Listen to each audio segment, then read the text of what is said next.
สบายดีพี่น้องยินดีต้อนรับเข้าสู่ช่องพงชาแนลเนาะมื้อนี้ก็สิพามาเบิ่งบรรยากาศตอนเช้าเนาะตะเวนกำลังขึ้นตอนเช้าเลยนะตอนนี้แม่นอยู่เทิงเฮือนข้าพเจ้าเนาะติดกับทางเลข10มันก็เย็นๆตอนเช้าแบบนี้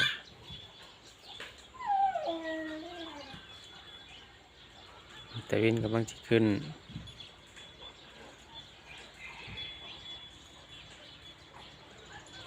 มื้อนี้ก็สายๆก็สิประมาณสิร้อนแน่เนาะตอนเช้าก็สิเย็นจักหน่อย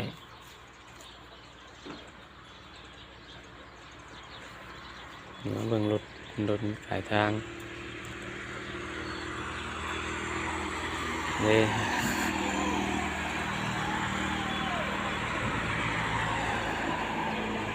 รถเช้ารถสิบหลายปานใด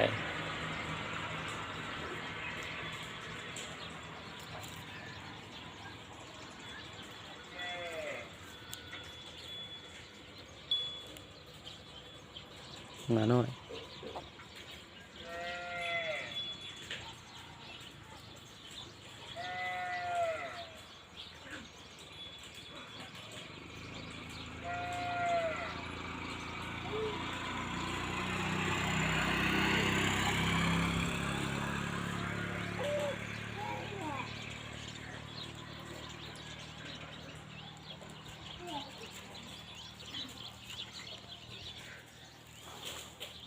โอ้ย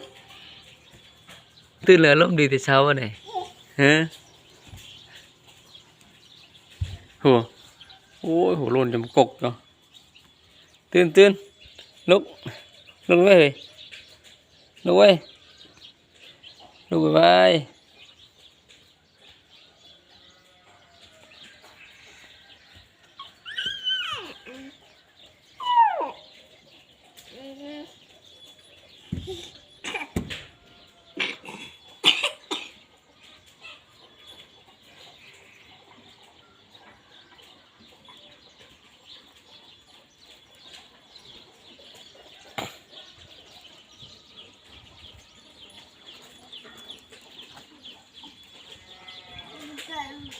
ตอนนี้ก็อยู่เทิงเฮือน